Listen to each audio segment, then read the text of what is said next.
vamos a pedirle al Señor que nos hable a nuestros corazones con el poder de su Espíritu Santo, que resplandezca la luz de su palabra en nuestros corazones. Amén.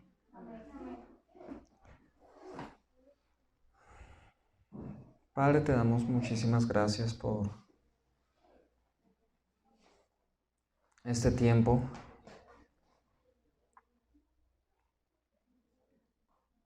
Sabemos que tú has establecido a tu iglesia y has determinado que tu iglesia se reúna los domingos para que podamos adorarte juntos y escuchar tu palabra, Señor. Y si hemos de escuchar tu palabra, es porque necesitamos que nos hables, Señor. Y hoy te pido que hables a este pueblo que viene con hambre de ti, Señor, que viene con deseo de escucharte, que viene con deseo de que tu palabra siga transformando sus vidas, Señor. Te ruego que suplas esa necesidad en cada uno de los que están aquí presentes, Señor. Y sea tu Espíritu Santo transformando a cada uno más en personas conformadas a tu imagen, Señor, conformadas a quien tú eres, a tu santidad, a tu rectitud, Señor. Bendice a todos los que hoy no nos acompañan, Señor, y te pedimos que también cuando puedan ver este video en internet, Señor, tú hables a sus corazones y edifique sus vidas, Señor. Te lo pedimos en el nombre de Jesús. Amén y amén. Muy bien. Ya estamos terminando esta serie que inició en el mes de abril. Hechos que no lamentarás. Y hoy el título del mensaje para quienes anotan es Hechos que te harán sentir orgulloso.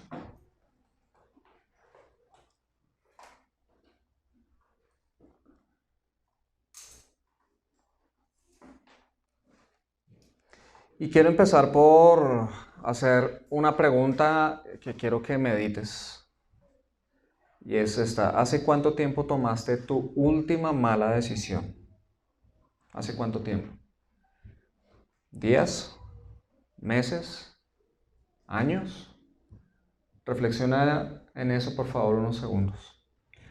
Será maravilloso si de pronto tú puedes decir, wow, hace ya años que no tomo una mala decisión. Genial, maravilloso. Y ojalá sea porque realmente fue así. Y no que de pronto has tomado unas malas decisiones en tu vida y las consideras buenas aún. Pero ahora te quiero hacer esta otra pregunta. ¿Hay alguna decisión sabia que cuentes con orgullo, como una gran historia? ¿Hay en tu vida una decisión que tomaste y que tú dijiste, esta fue una muy buena decisión, y se la cuentas a otros a veces cuando hablas de tu vida? Todos sabemos que los ancianos son buenos contando historias, ¿sí o no? Si algunos de ustedes han tenido por ahí abuelos vivos, se relacionaron con ellos de una manera más o menos cercana, quizás tuvieron esa oportunidad de escuchar historias. Los ancianos son buenos contando historias. Y por lo general, las historias que más repiten son aquellas que los hacen sentir orgullosos, ¿cierto? ¿Y cómo las repiten? A veces, y pues algunas veces tuve yo esa oportunidad de escuchar historias de hombres viejos. Uno de ellos no era familiar mío, pero pude compartir en algunas ocasiones con él. Y cada año que nos veíamos me contaba las mismas historias. Uno ya se las sabía. Ellos suelen repetir las historias de las que se sienten más orgullosos. Y todos vamos a llegar a viejos. Ojalá. Ojalá. Todos vamos a llegar a viejos. Y si así son los viejos, pues supongo que nosotros nos vamos a volver así también. Supongo que a nosotros también nos va a dar por contar historias y nos va a encantar algún día estar reunidos en familia, seamos muchos, seamos pocos, y contar historias. O de pronto estar rodeado con nuevas generaciones y contarles historias. La pregunta que quiero invitarte adicionalmente a hacer es, ¿qué historias te gustaría contar cuando llegues a ser viejo?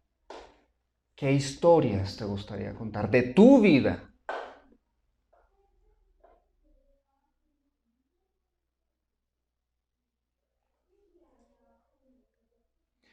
Yo creo que tú quieres contar buenas historias, ¿cierto? Claro que sí. Mi papá a mí me ha contado muchas historias. Y historias desde su juventud, historias, cosas de las que él hoy en día no se siente orgulloso. Pero también me ha contado muchas historias muy, muy valiosas. Y esas son mis historias favoritas. Mis historias favoritas que mi papá me ha contado son aquellas en las que él experimentó alguna liberación de parte de Dios. Ya fuera en su ámbito privado, personal, o liberación de las intenciones de otras personas. Personas que quisieron dañarlo en alguna manera, perjudicarlo en alguna manera, y cómo Dios lo liberó. Esas son las historias que a mí más me gustan. Y todas ellas tienen algo en común. Esta liberación de Dios en esas situaciones difíciles de las historias que mi papá me ha contado algunas veces, tienen algo en común, y es que en todas ellas mi papá no tomó decisiones a la ligera, sino que oró bastante antes de dar un paso. Y no solo son historias que él me ha contado, sino que lo vi. Él me las cuenta, pero yo vi parte de eso que sucedió. Y lo vi orando mucho antes de dar algún paso, y Dios lo respaldó poderosamente. Lo he visto. No es solo su historia, es también que yo lo he visto. Soy testigo de eso. Y ese tipo de historias son las que me recuerdan el proverbio de Salomón, Proverbios 3, del 5 al 6, que dice así: confía en el Señor con todo tu corazón y no te apoyes en tu propio entendimiento. Reconócelo en todos tus caminos y Él enderezará tus sendas. ¿Está ese texto en pantalla, Juli? Gracias. Confía en el Señor con todo tu corazón y no te apoyes en tu propio entendimiento. Reconócelo en todos tus caminos y Él enderezará tus sendas. Esas historias que mi papá me cuenta de liberación, donde hubo personas que quisieron hacerle daño, donde lo acusaron injustamente, donde lo persiguieron en cierta medida por alguna equivocación que él pudo haber tenido o sin equivocación alguna. Lo vi orar, y él mismo nos cuenta esas historias diciendo: yo no me defendí, no me quise defender, preferí guardar silencio y orar, y que Dios hiciera lo que tenía que hacer. Y vi la liberación del Señor. Confía en el Señor con todo tu corazón. Ha sido evidente en esas historias de mi padre. Confía en el Señor con todo tu corazón y no te apoyes en tu propio entendimiento. No hagas lo que a tu modo de ver es lo correcto. Reconoce al Señor en todos tus caminos y Él enderezará tus sendas. Seguramente cuando Salomón escribió este proverbio, tuvo en mente también las maravillosas historias de su padre, David, el rey. No nos olvidemos quién era David y que Salomón era su hijo, y que seguramente él le conoció esas historias, ¿no? Si nosotros las conocimos, ¿cómo no las iba a conocer su propio hijo? Aunque Salomón no se caracterizó por confiar en el Señor con todo su corazón, su padre David sí lo hizo. Ya hablamos de Salomón hace 8 días, pero su padre David sí lo hizo. Él sí confió en el Señor con todo su corazón, y él era un claro ejemplo de la veracidad de este proverbio que acabamos de leer. David era un claro ejemplo de la veracidad de este proverbio que acabamos de leer. incluyendo el versículo 7, que no lo hemos leído. El versículo 7, Proverbios 3, dice: no seas sabio a tus propios ojos, teme al Señor y apártate del mal. David fue un ejemplo de eso. La mayoría de historias del rey David fueron legendarias, si ustedes las conocen. Aunque algunos de sus hechos fueron rotundamente lamentables, específicamente los censos, el pecado de adulterio con Betsabé, el asesinato de Urías. Aunque hubo hechos muy lamentables en la vida de David, hubo varios hechos de los cuales él seguramente se sintió orgulloso. Es decir, orgulloso de su Dios. Y es que de eso quiero hablar. Cuando el título de este mensaje es Hechos que te harán sentir orgullosos, no me refiero a ese orgullo humano, natural, de cómo tú hiciste las cosas por ti mismo, sin ayuda de nadie. No, estamos hablando entre cristianos, ¿cierto? Entonces aquello que a un hijo de Dios ha de sentirlo orgulloso es lo que Dios hace en él. Por lo tanto, si alguna historia, yo, Juan Manuel, y creo que tú también, quiero contar en el futuro a otras generaciones que me rodeen, son los hechos de Dios en mi vida. Eso es lo que quiero contar. Los hechos de Dios en mi vida y sentirme orgulloso de eso. Orgulloso de mi Dios. Las mejores historias, ya eso es lo que podemos ver a la luz de esos 3 versículos de Proverbios. Las mejores historias que nosotros podremos contar alguna vez en la vida serán aquellas en las que Dios sea glorificado por medio de nuestra obediencia a Él. Tal y como fue la historia de David en el desierto de En-Gadí.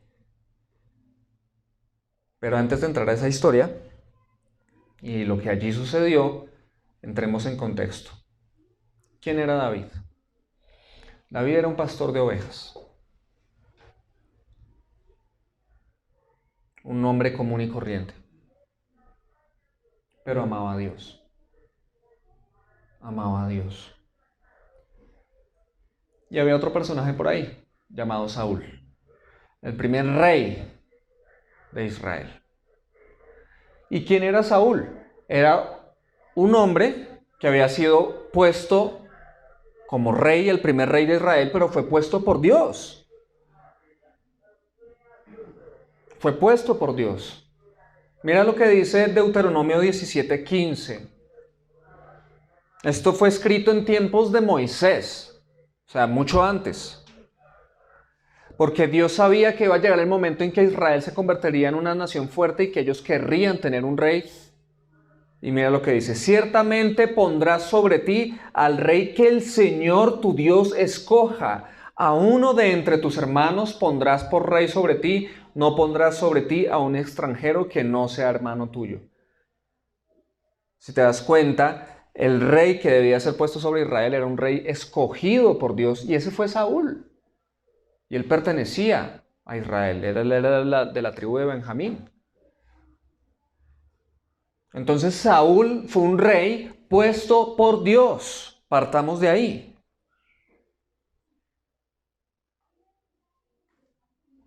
Es cierto que en el, llamémoslo, plan original de Dios, si es que se pudiera hablar de esa manera, Él no quería que Israel tuviera un rey humano, sino Él ser su rey para siempre. Pero eso no significa que al acceder Él por la necedad del pueblo a que tuvieran un rey humano, no lo pusiera Él. Está escrito ahí, es la ley de Dios. Pondrás sobre ti un rey, está bien, lo vas a poner, pero será el que yo escoja. Y ese fue Saúl. Saúl fue escogido por Dios, pero Saúl fue un mal rey. Él no confiaba en Dios. y por eso lo desobedeció en varias oportunidades. Yo quiero hacerte esta pregunta. ¿Puedes tú desobedecer a Dios y confiar en Dios? Tú podrás decir, no, sí, yo creo que sí, pero la verdad es que no. Es decir, en las áreas en las que yo lo estoy desobedeciendo, en esas áreas yo no confío en Él. Porque si yo en esas áreas confiara en Él, en esas áreas le obedecería. Pero en aquellas áreas en las que le soy obediente son aquellas áreas en las que ya creo en Él, en las que confío en Él, en las que sé que su plan es el mejor para mí, no el mío. Entonces, toda área de desobediencia en la vida humana es un área de incredulidad. Es un área donde hay desconfianza, donde no confiamos en Dios. Y él, Saúl, como rey, tomó una serie de decisiones de desobediencia porque no confiaba en Dios. Y lo desobedeció en varias oportunidades hasta el punto que Dios lo desechó como rey.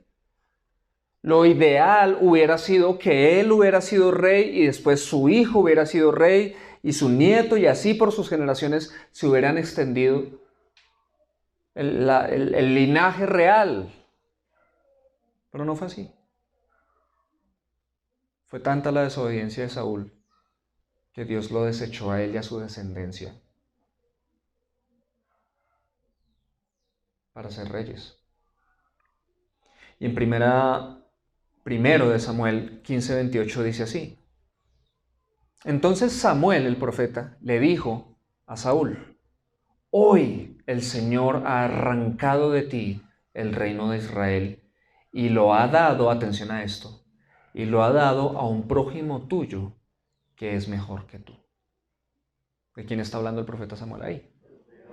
Del rey David. Un prójimo tuyo, alguien que está cerca a ti, que es mejor que tú. Wow, esto lo escuchó Saúl. Samuel se lo dijo. Dada su desobediencia, llegó el momento en que Saúl supo por boca del profeta Samuel, y el profeta, él no solo era profeta, sino juez, fue el último de los jueces de Israel, y todos sabían que el profeta era el que ungía al rey. De hecho, Saúl había sido ungido por Samuel.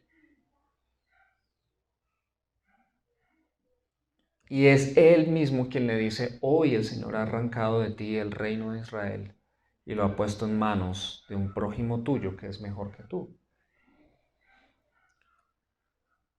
En ese momento Saúl no sabía quién era.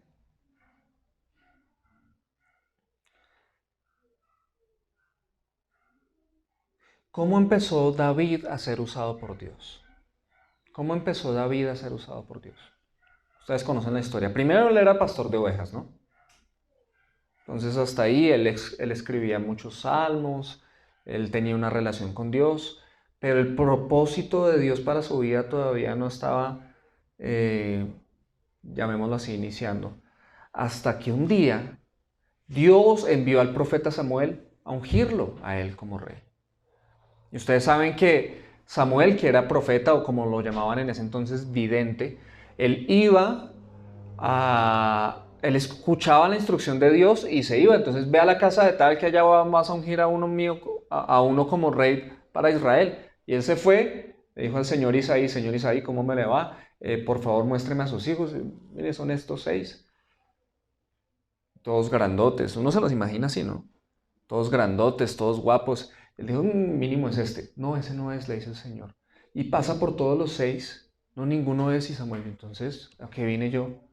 Venga, don Isaí, le queda otro hijo. Ah, sí, pero ese es el que está ya pastoreando ovejas. Y resulta que ese era. Porque Dios no mira las apariencias, Él mira el corazón. Y unge a David como el próximo rey de Israel.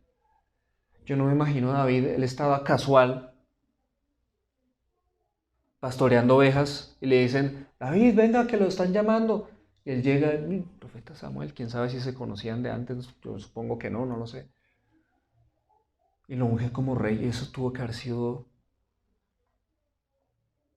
Impresionante, impresionante. O sea, yo creo que en un abrir y cerrar de ojos la perspectiva de la vida cambió por completo para David. Cambió por completo. ¡Wow! Voy a ser rey. Y era un niño, tenía 17 años.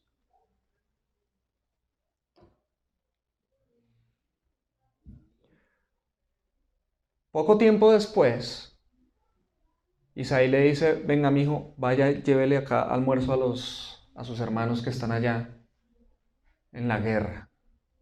Entonces le hizo su almuercito y fue él a llevarse el almuerzo.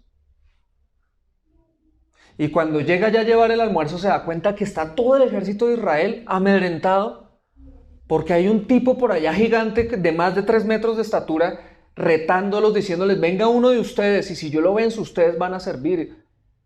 Pero si él me vence nosotros seremos sus siervos. Y están todos asustados porque se ve que es tremendo gigante, fornido, o sea, la roca le quedó chiquita, para los que saben quién es la roca.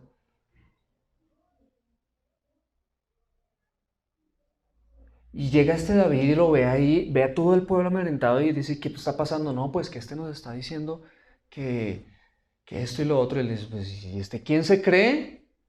¿Cómo viene este incircunciso a desafiar a los ejércitos del Dios de Israel? Ese niño.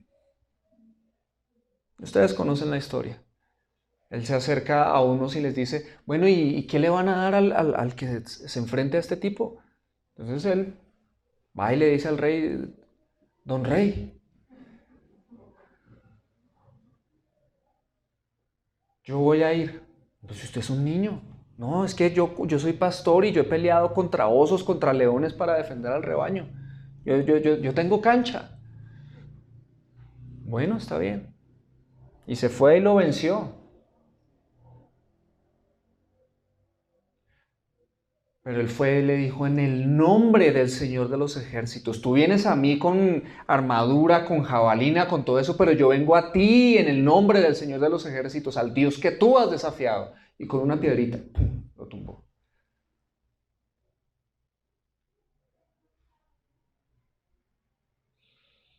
Ante ese hecho tan tremendo, después de que el mismo David le quita la espada, le corta la cabeza y los filisteos se aterrorizan porque ellos saben que no es un hombrecito, saben que es el Dios de ese hombrecito. ¿Sí me hago entender? Saben que es el Dios de ese hombrecito porque dicen, ¿cómo es posible que todo un ejército estaba amedrentado y llega un pastorcito de ovejas con una onda y ¡pum!, al piso? ¡Chao! Se asustaron ante el Dios de David.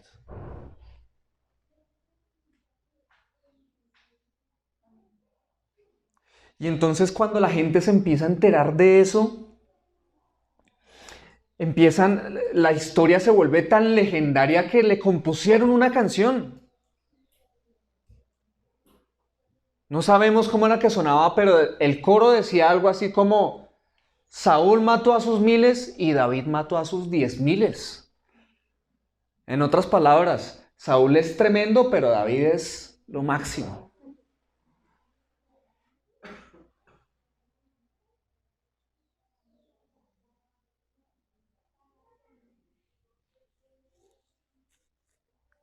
Yo me imagino que Saúl empieza a recordar entonces que algún día el profeta Samuel le dijo que le iba a dar el reino a un prójimo que era mejor que él. Y viene este canto, ¿no? Hay alguien mejor que Saúl, hay alguien mejor que Saúl. Y Saúl empieza a tener celos de David. Y no obstante, Saúl pretendiendo acabar con David, porque él dijo, no, podrá el profeta haberme dicho que va a quitar el reino y se lo va a dar a alguien mejor que yo, pero mientras yo lo evite, eso no va a pasar. Intentó matar una vez a David, le lanzó la lanza, lo intentó clavar contra la pared, no pudo. Y David no sé, pero él seguramente dijo, no, eso fue por fregar. El caso es que David no se fue.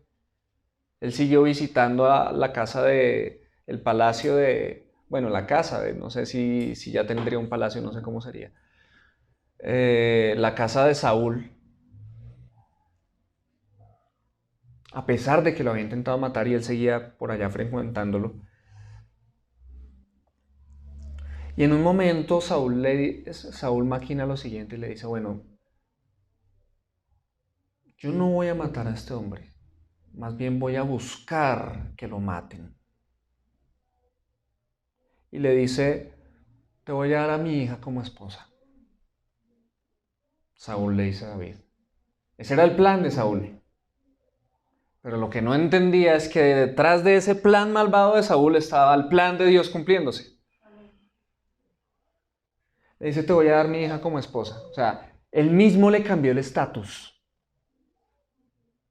Lo que quería era matarlo, pero lo que le hizo fue abrirle las puertas del reino, básicamente. Le dijo, te daré mi hija como esposa si empiezas a luchar en todas las batallas que tengamos, básicamente. Y David dijo, pues listo, cerremos el negocio aquí. Se casó con la hija, con Mical, y en ese momento, pues ya le entró a la familia del rey. Y empezó a pelear. Y lo que esperaba Saúl era que en una de esas batallas se muriera. Y oh sorpresa, que Dios está con David en todas las batallas y empieza a tener un éxito tremendo, David. Entonces, como Saúl se da cuenta que ese plan no le sirvió y ahora está peor porque ahora es el yerno,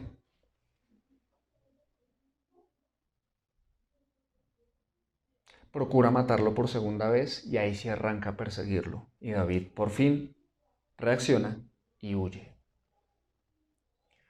Y es en ese escape, en los territorios a donde él escapó, se empezó a conocer con personas errantes, con unas reputaciones no muy buenas, buenos para pelear, eso sí, y se convierten en su grupo de guerreros errantes.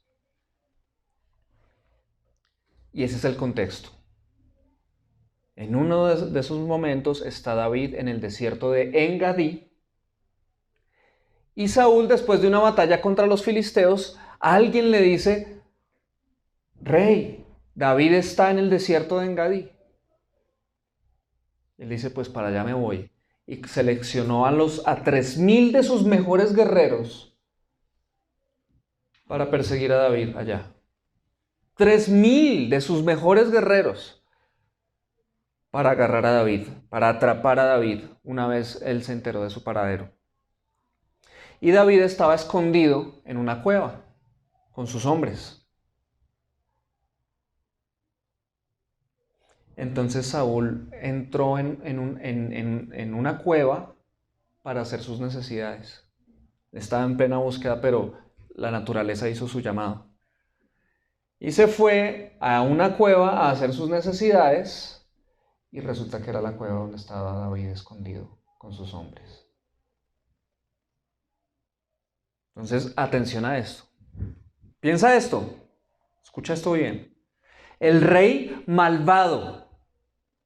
Es que era un mal rey. Desobedecía a Dios, le estaba trayendo un mal al pueblo. Fuera eso está buscando a David para matarlo siendo David inocente. Y entra en la cueva donde está David escondido. Entra sin guardaespaldas. Y en la posición más vulnerable posible.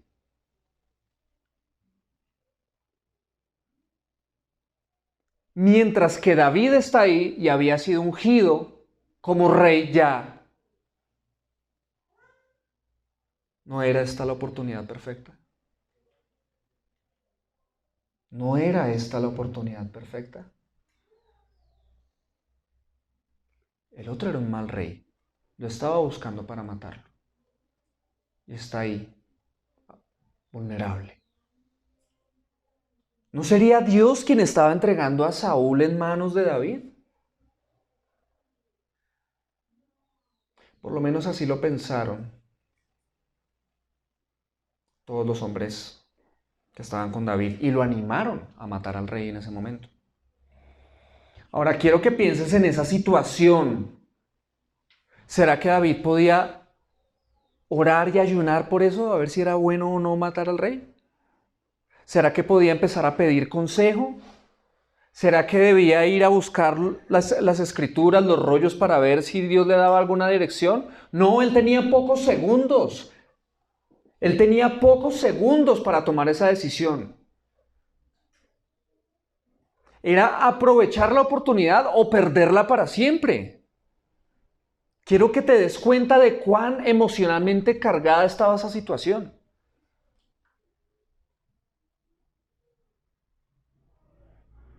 Y fuera de eso, los que estaban a su alrededor le estaban diciendo, mátelo. Este es el momento, Dios se lo está dando en bandeja de plata. Usted fue el ungido como rey. Usted sabe que este rey no ha hecho sino desobedecer y lo está buscando para matarlo. Usted es inocente. Hágale. Es Dios.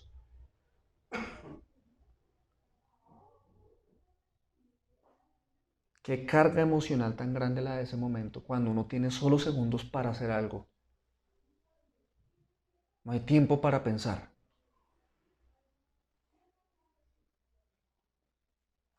Lo que me lleva a hacer esta pregunta, hermanos. ¿Qué hacer? ¿Qué hacer en situaciones en las que no hay tiempo para orar? En las que no hay tiempo para ayunar. ¿Qué hacer en situaciones en las que no hay tiempo para evaluar alternativas, para estudiar la Biblia o pedir consejo a otros? Y fuera de eso, todos los que te rodean te dicen que hagas una misma cosa, pero no estás seguro de que sea lo correcto. Ahora, no estoy hablando de la historia de David, estoy hablando de nuestras vidas ahora, porque nosotros también pasamos por situaciones así. Y no estoy hablando solo de momentos, cuando digo que nosotros también pasamos por momentos así, no estoy hablando de momentos tan dramáticos como el de David. No, sino de otros momentos en los que por cuestión de la emoción temporal nos lanzamos a hacer lo incorrecto. Por ejemplo, hacer copia en el examen final, porque de esa nota depende todo. Mentir en una entrevista para obtener un mejor trabajo. ¿Qué tal esa situación? Salir de una deuda por medio de otra. O incluso comprar a crédito para no perderte una gran promoción.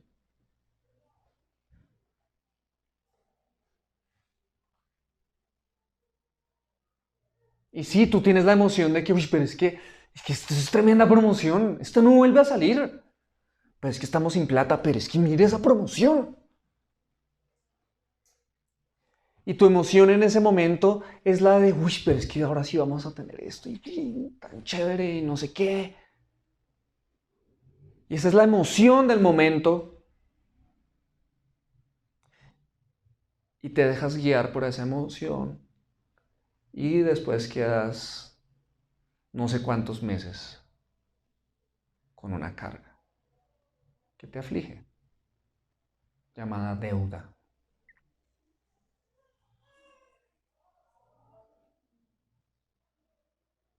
O coquetear con una persona que inesperadamente se fijó en ti y te resulta demasiado atractiva.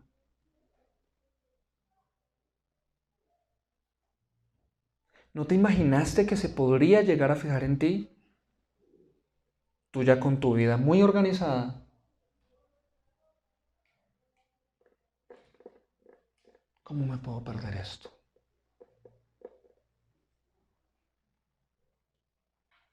Situaciones con cargas emocionales. ¿Cómo podemos asegurarnos de que en momentos así tomaremos decisiones sabias que no vamos a lamentar? La respuesta ya la hemos leído hoy, pero vuelvo allá. Confía en el Señor. Proverbios 3, 5 al 7. Confía en el Señor con todo tu corazón. Esa es la respuesta. Confía en el Señor con todo tu corazón y no te apoyes en tu propio entendimiento. Reconócelo en todos tus caminos y Él enderezará tus sendas. No seas sabio a tus propios ojos. Teme al Señor y apártate del mal. En otras palabras, construye tu carácter. Construye tu carácter. ¿Quieres ser una persona que en el momento de una decisión donde no hay tiempo para orar, para pensar, quieres tomar buenas decisiones en ese momento? Te tienen que salir. Te tienen que salir naturalmente. ¿Cómo te aseguras de que te va a salir naturalmente? En vez de ir y por la locura y la pasión y la emoción del momento, ir y hacer lo que no debes. ¿Cómo te aseguras de que va a salir de tu corazón lo recto? La respuesta es esta: construye tu carácter para que cuando llegue ese momento actúes como debe ser, porque no vas a tener tiempo para pensar.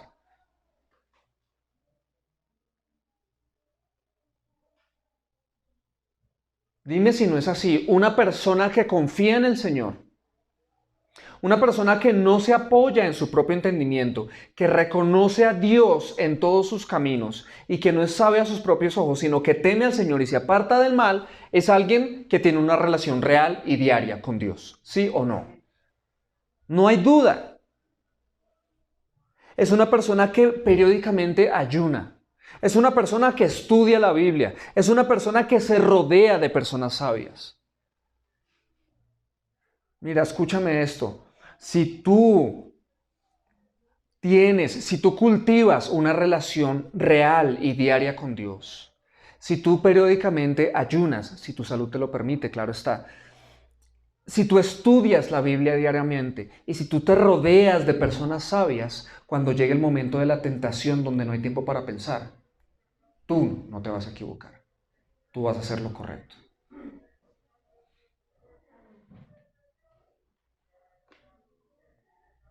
Una persona que construye su carácter sobre el fundamento de la palabra de Dios, sobre los principios de Dios y sobre la sabiduría de Dios, sabrá qué hacer en los momentos más cruciales de la vida.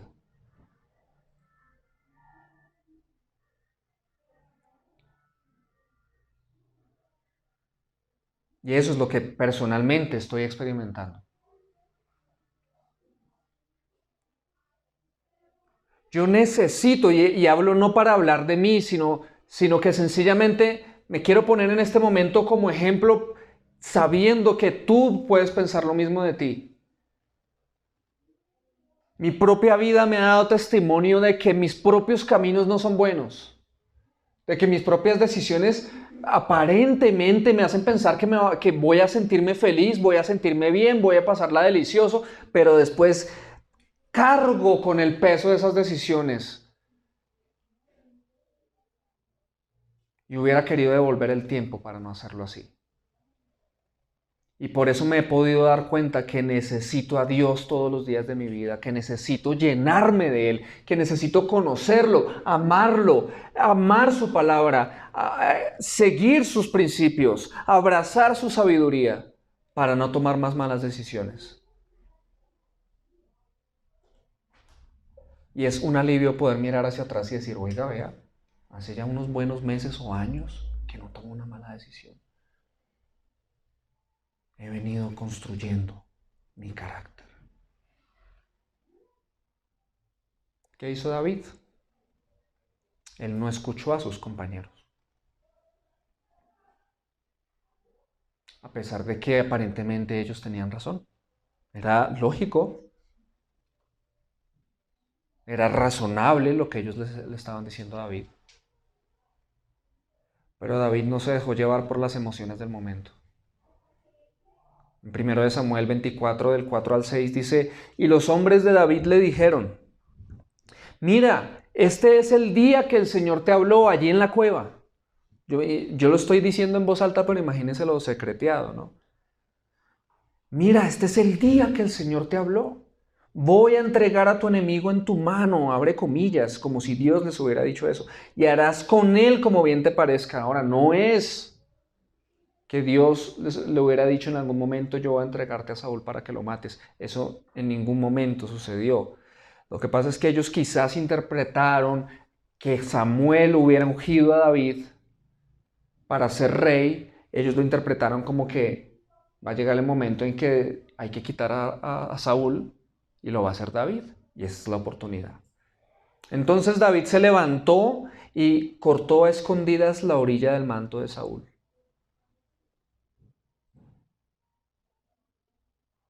Versículo 5. Aconteció después de esto que la conciencia de David le remordía. No por pensar: uy, ¿por qué no lo maté? No.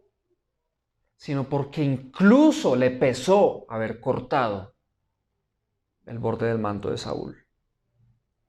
Y dijo a sus hombres, versículo 6, el Señor me guarde de hacer tal cosa contra mi rey, el ungido del Señor, de extender contra él mi mano, porque es el ungido del Señor.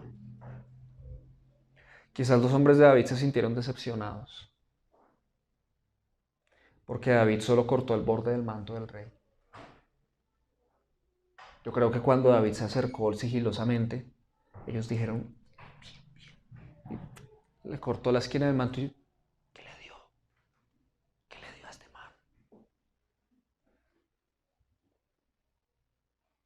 Pero cuando una persona ha construido su carácter sometido a Dios, no actuará como la mayoría.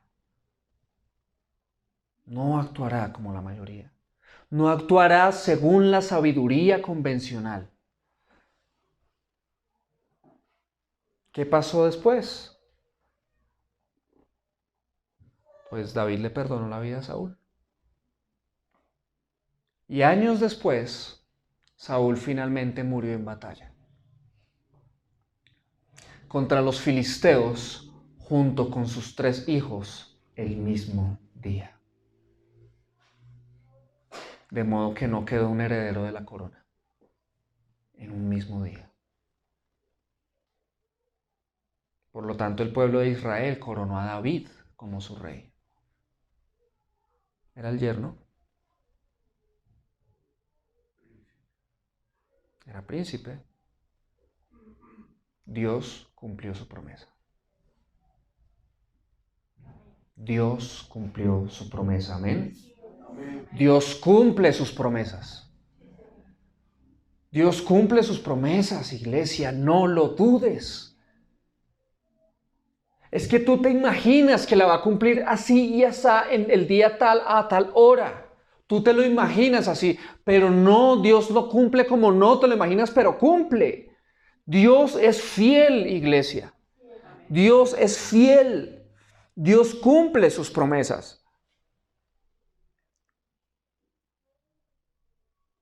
Él no tuvo, es que imagínate, por favor, imagínate a los nietos de David diciéndole: abuelito David, ¿nos cuentas la historia otra vez de cuando te hiciste rey matando al otro rey cuando estaba haciendo necesidades?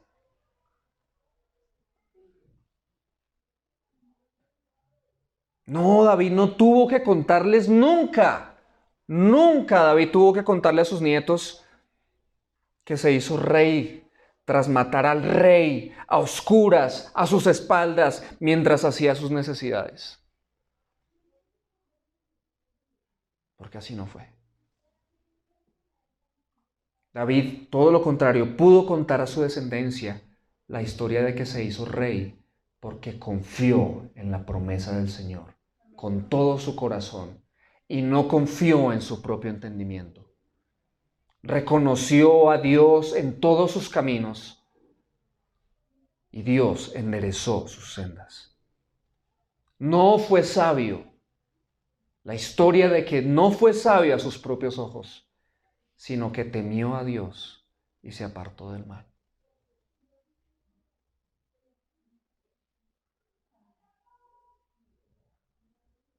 A manera de conclusión, ¿cómo seguir las pisadas de David para nuestras vidas? ¿Cómo seguir las pisadas de David? 3 pasos. Primero, obedece la palabra de Dios. Obedece la palabra de Dios. Número 2, sigue los principios de Dios. Número 3, abraza la sabiduría de Dios. De nuevo, primero, obedece la palabra de Dios. Número 2, sigue los principios de Dios. Y número 3, abraza la sabiduría de Dios.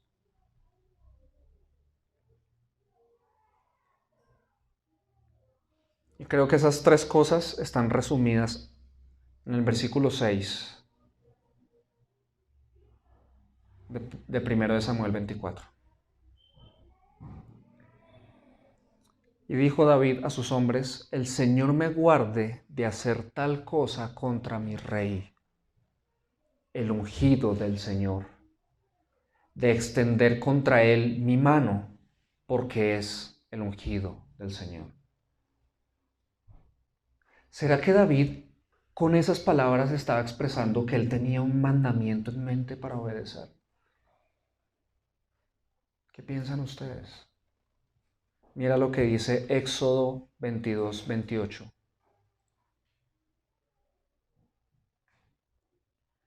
No maldecirás a Dios, ni maldecirás al príncipe de tu pueblo.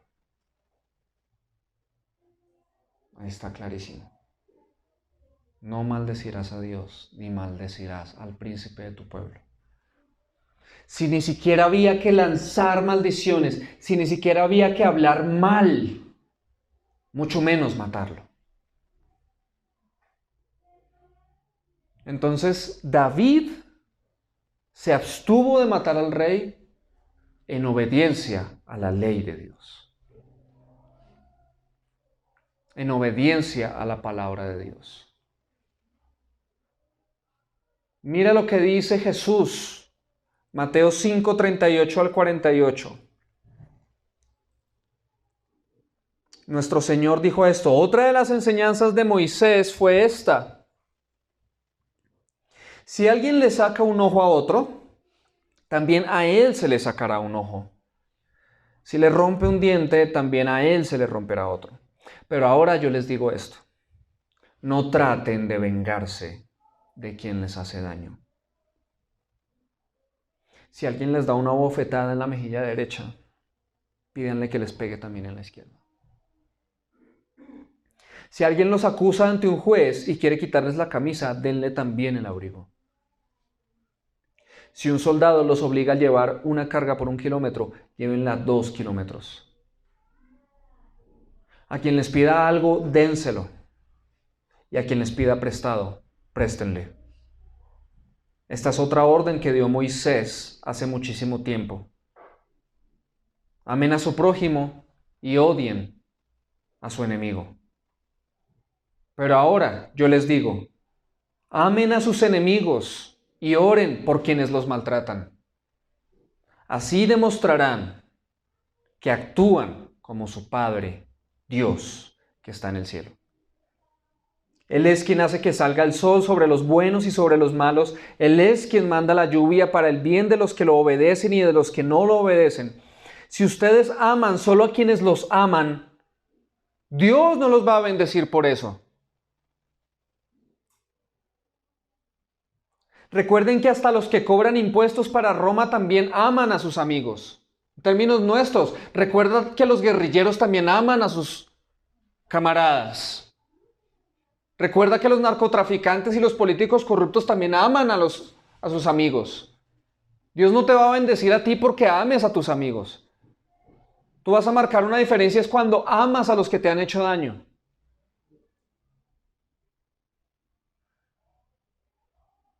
Si saludan solo a sus amigos, no hacen nada extraordinario. Hasta los que no creen en Dios hacen eso. Ustedes deben ser perfectos como Dios, su Padre que está en el cielo. Así como Él es perfecto.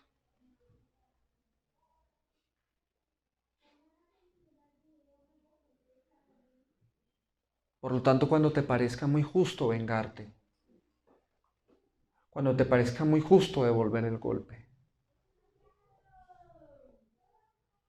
y muy razonable, date cuenta que puedes seguir los pasos de David o de Jesús cuando obedeces la palabra de Dios. Y no se te olvide que Jesús no se vengó de ti. ¿Jesús vengarse de mí? ¿Y luego yo qué le hice? Espero que nadie aquí esté preguntando eso.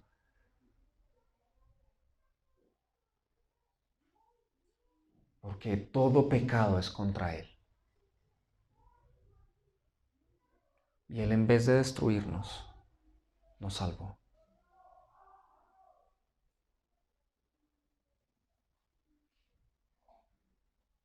En vez de destruirnos, nos salvó. Él obedeció su propia ley. Porque Él es así de santo. Él es así de perfecto. Y siendo nosotros sus enemigos, Él nos hizo bien. Entonces, cuando estés en una situación que tengas que tomar una decisión y quizás no tengas mucho tiempo para pensarlo, hazte esta pregunta: ¿lo que voy a hacer rompe algún mandamiento de Dios?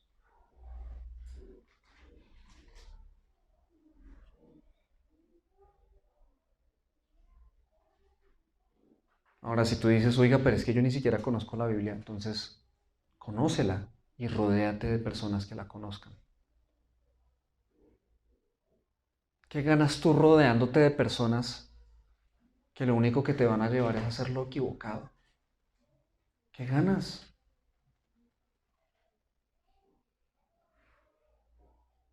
Entonces este es el primer paso. ¿Qué es cuál? Obedecer la palabra de Dios. Segundo paso, sigue los principios de Dios. De nuevo leo a David respondiendo a los hombres en la cueva del desierto de Engadí.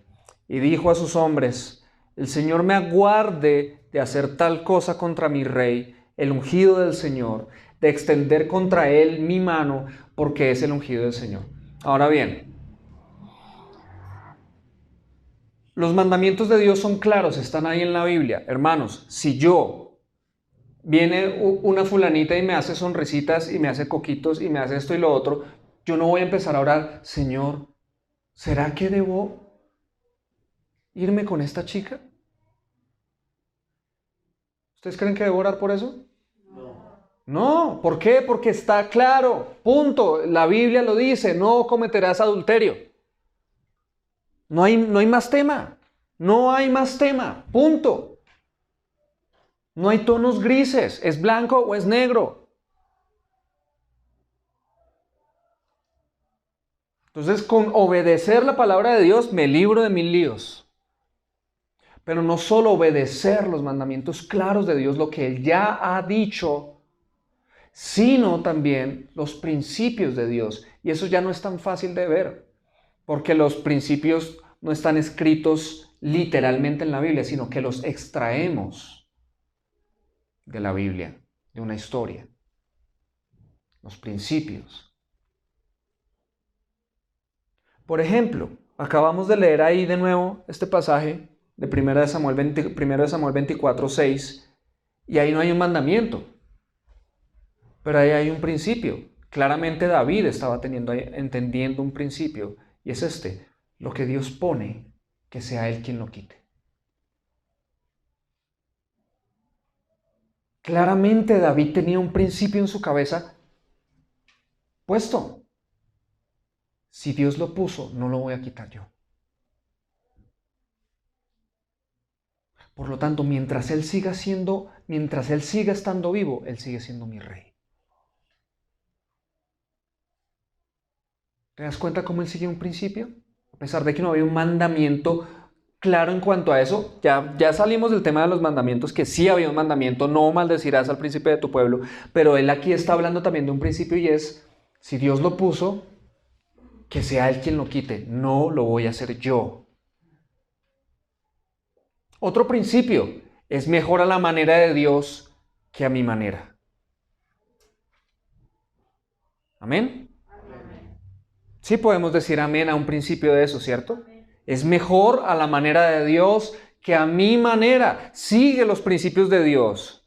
Otro principio: mi dirección, no mis intenciones. determinarán mi destino. Podríamos decir que David de alguna manera sabía que ese acto de matar a Saúl en ese instante tenía una dirección. Los demás le iban a hacer pensar que era que, ¡pum!, mató al rey, iba a volver, lo iban a coronar y ya, chévere. No. David vio que esa dirección no era esa. Entonces no le servían de nada las intenciones.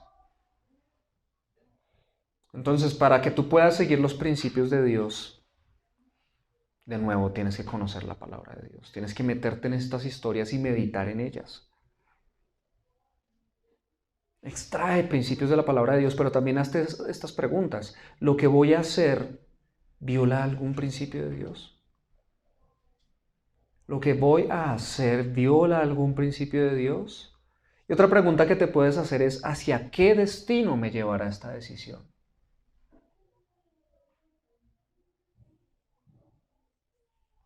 ¿Hacia qué destino me llevará esta decisión? Y por último, abraza la sabiduría de Dios. Abraza la sabiduría de Dios. Mira lo que dice la sabiduría acerca de sí misma en Proverbios 8, del 10 al 13. Escucha esto porque esto es sabiduría. Es la sabiduría hablando. No busquen las riquezas.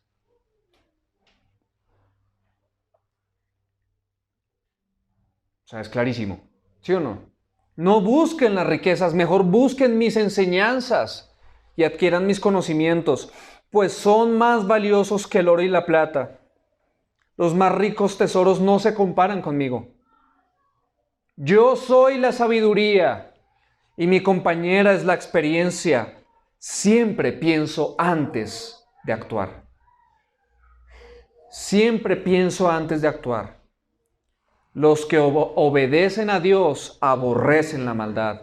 Yo aborrezco, es la sabiduría hablando, yo aborrezco a la gente que es orgullosa y presumida y que nunca dice la verdad ni vive como es debido. Entonces, sin duda, ya que matar al rey quebrantaba un mandamiento de Dios y violaba un principio de Dios, pues perdonarle la vida al rey era la decisión más sabia. ¿Sí o no? Así no trajera resultados inmediatos. ¿Escuchaste eso? Así no trajera resultados inmediatos.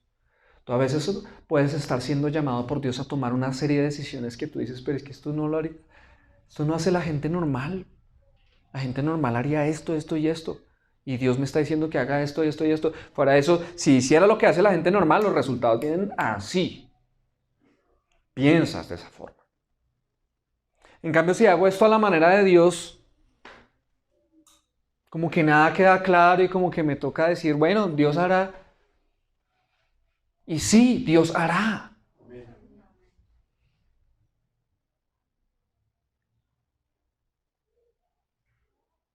Como en este caso. Dios hizo años después, pero lo hizo. Y la historia que David pudo contar fue una historia en la que él se sintió orgulloso de su Dios, en vez de haber hecho las cosas a la manera de los hombres. Mira esta sabiduría de David, primero de Samuel 24, del 7 al 15. Después de que ellos le dicen, venga, mate al rey. Dios se lo está entregando en sus manos. Entonces David contuvo a sus hombres y no les permitió que mataran a Saúl. Después de que Saúl saliera de la cueva para seguir su camino, David salió también de la cueva y le gritó, mi señor el rey. Mira esto, cuando Saúl miró hacia atrás, David se inclinó hasta el suelo delante de él y le gritó a Saúl. David le gritó a Saúl, ¿por qué le hace caso a la gente que dice que quiero hacerle daño? Otra vez las palabras. Estamos entre semana en nuestras reflexiones de oración leyendo los salmos. Los salmos inspirados tras estas historias, hermanos. ¿Y cuántas veces David escribe salmos diciendo, ¿por qué sus lenguas son armas? ¿Con cuánto daño? ¿Cuánto daño se hace a una persona por comentarios? ¿Por qué le hace caso a la gente que dice que quiero hacerle daño? Este mismo día, versículo 10, este mismo día puede ver con sus propios ojos que no es verdad, pues el Señor lo puso a mi merced allí en la cueva. Y algunos de mis hombres me dijeron que lo matara, pero yo le perdoné la vida, pues dije, nunca le haré daño al rey. Él es el ungido del Señor. Mire, Padre mío, lo tengo en mi mano, es un pedazo del borde de su manto. Yo lo corté, pero no lo maté. Esto prueba que no intento hacerle daño y que no he pecado contra usted, aun cuando usted me ha estado persiguiendo para matarme. Que el Señor juzgue entre nosotros. Tal vez el Señor lo castigue por lo que intenta hacer, pero yo nunca le haré daño. Como dice el antiguo proverbio, de la gente malvada provienen las malas acciones. Así que puedo estar seguro de que nunca le haré daño. De todas formas, ¿a quién trata de atrapar el rey de Israel? ¿Debería pasar tiempo persiguiendo a alguien que no vale más que un perro muerto o una sola pulga? Por lo tanto, que el Señor juzgue quién de nosotros tiene la razón y que castigue al culpable. Él es mi defensor y me rescatará de su poder.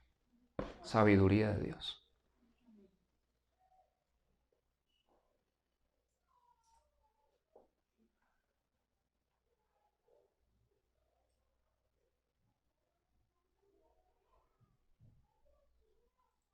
Te hago una pregunta, ¿necesitas sabiduría? Amén. Llévate esta palabra para cerrar.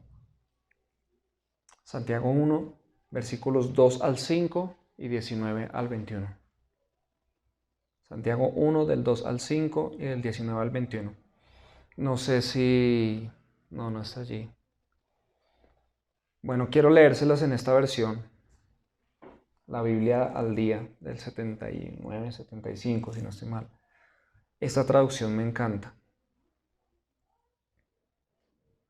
Si pueden prestar atención a esta traducción sin distraerse,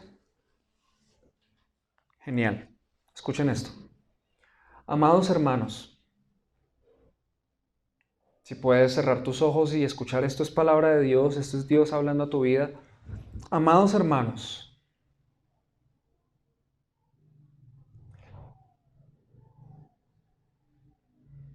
¿están ustedes afrontando muchas dificultades y tentaciones?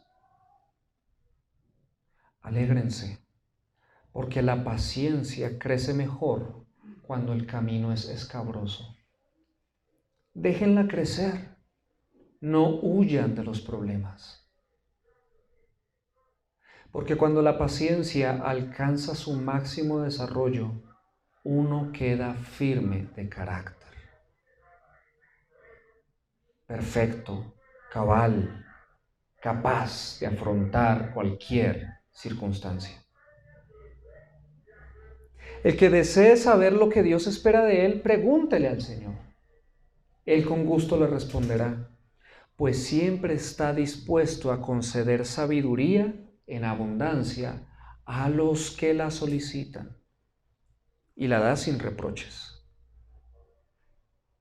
Amados hermanos, el cristiano debe oír mucho, hablar poco y enojarse menos.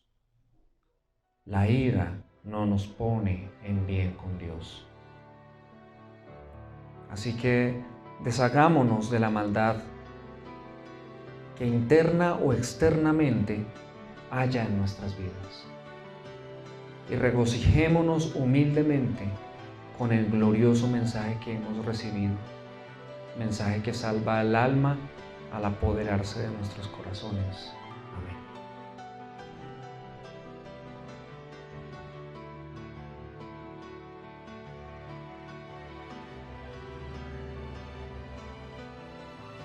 Si tú quieres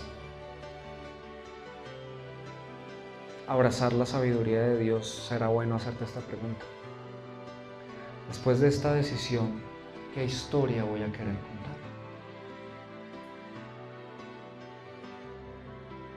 Después de esta decisión que pienso tomar, ¿qué historia voy a querer contar? Que el Señor te ayude, hermano, y que el Señor te conceda caminar con Él para que puedas tener hechos que te harán sentir orgulloso. Amén.